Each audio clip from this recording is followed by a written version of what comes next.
I can't forget what my dad told me that night. When I was in high school, my dad lived with my 3 aunts and grandfather that had dementia. My youngest aunt and I were very close, only 2 years apart in age.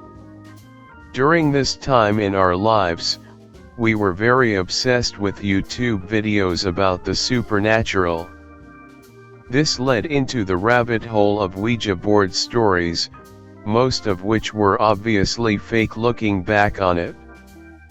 One night Dad was very drunk, he was an alcoholic, and my aunt and I were watching people play with Ouija boards. We had decided to ask my dad if he had ever had any experience with spooky stuff, or if he believed Ouija boards were real. He first started off by stating that he did not believe them. He mentioned something along the lines of believing it had something to do with kinetic energy. Before I get into everything that had transpired in his telling of the story, I would like to give a little backstory. When my father was a child, he lived with only his mother. His father wasn't around most of his life and for the most part, wasn't in the picture. He wandered around and slept with many women instead of his wife. This caused my dad to live solely with his mom and was raised by her. Now, about my grandmother. She was very peculiar, to say the least. She was somewhat clinically insane and would say a lot of odd things. I never got the chance to meet her as she died when I was very young, but I've heard many stories about her. My grandmother didn't work and drew a disability check due to being mentally unstable. My father had told me accounts of her believing in the supernatural and how we had a family of traveling mediums and such. She also told stories about being a little girl and seeing red eyes at the end of her bed that would come into her room at night. Things such as that. Continuing on to the story, since my dad was drunk when recalling the story, many details would get added on as he would retell them. I guess I should mention that he was belligerent during this retelling, but the details every time were always the same, only slightly different. One detail that always remained the same was that no matter what, he should never touch the Ouija board in their attic. My dad said he had a friend over one night. They were very close friends at this point in time. They thought it would be fun to sneak out of the house and go to a shed a little way from the house. It was a small shed made only for handling small bits of storage. It was empty due to my grandmother previously buying a newer model. My dad had snuck into the attic before heading out, grabbing the Ouija board and going to meet his friend at the shed. They waited until it was dark and carried a singular flashlight along with a blindfold.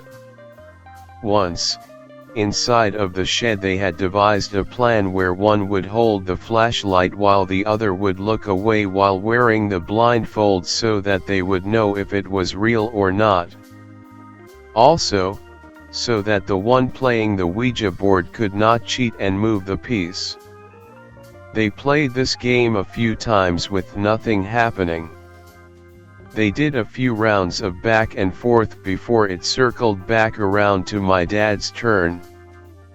He took the piece and covered his eyes with a blindfold, looking away. A click of a flashlight sounded, and he began by asking the board a question: "Can anyone hear me? Hello?"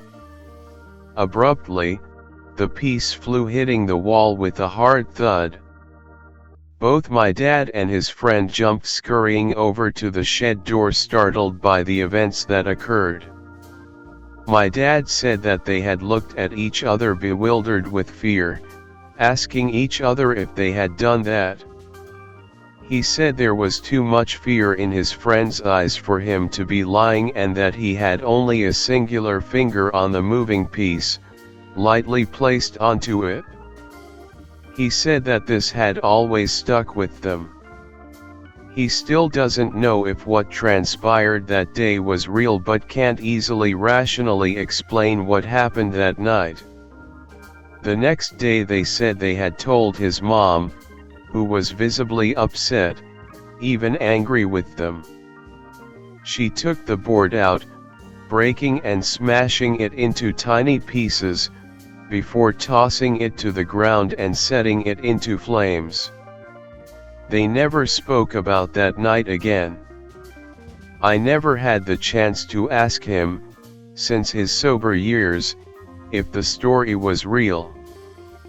But every now and then he mentions when on a video call with him that a figure watches him from his room. It's there when he leaves for work and there when he comes back. I've never seen the figure myself, as I have moved states. For now, I got a phone call at this moment. As I was getting ready to finish this retelling, I received news from one of my aunts that my great-aunt had died. She was my paternal grandmother's sister. I knew my dad was very close to her, so I decided that reaching out would be for the best. The call had lasted quite some time. It was a video call as usual. At one point he began showing me the corner of the room again, questioning whether or not I saw the figure once again. I answered, telling him that I couldn't see the figure that he was telling me about. This has begun to occur more often than I'd like to admit.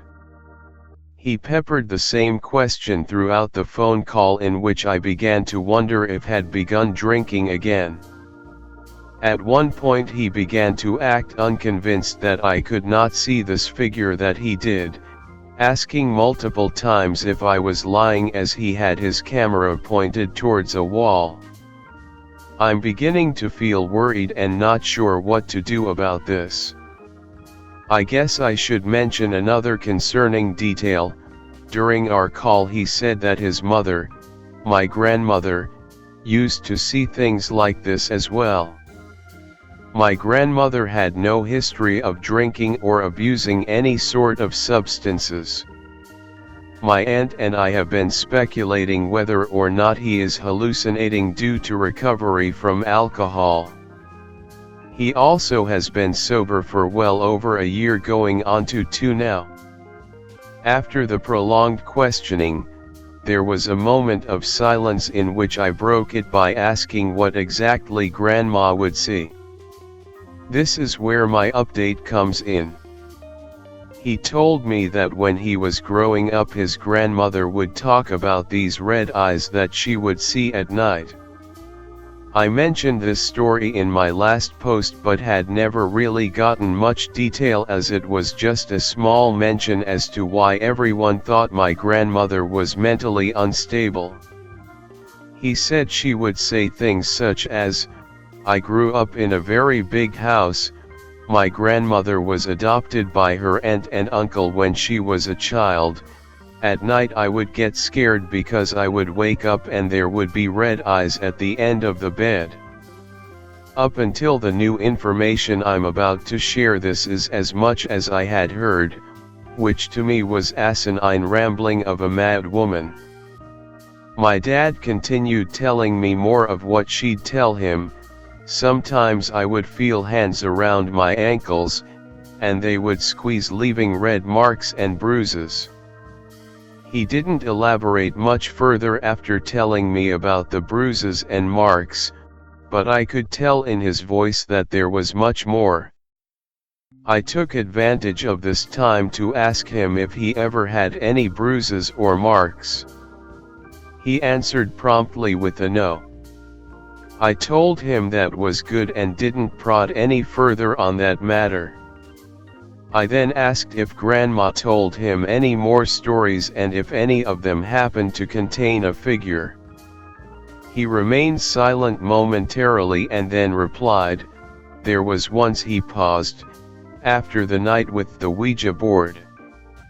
He took a deep breath as if recalling the events had made something inside of him recoil. After Mom burned the Ouija board and Tom, Dad's friend, had left, she sat me down. She told me that the reason she hadn't wanted me to mess with the Ouija board was far more than just because she believed they were demonic. He continued, she said that when she was a little girl she played with one once, the same one that we owned. From what she said it makes me think that's why she sees the eyes. I'd be lying if I said I didn't hold my breath for a couple minutes as he told me that it had been getting late and I'm one of the biggest scaredy cats I know. I asked why he thought that they were connected, and he said he was not sure, but sometimes he felt as if those same eyes watched him from time to time. We didn't get to talk much longer as my youngest son had woken up from his sleep. I was disappointed that the call had to end abruptly as I didn't get to ask him what he meant by that. I think I might make a trip to see my dad soon, maybe that would be good for him. I know I could use the company and maybe I can get more out of this. If anything else I can check on my dad's mental state. I hope that he is doing well and not going off the deep end like my grandmother.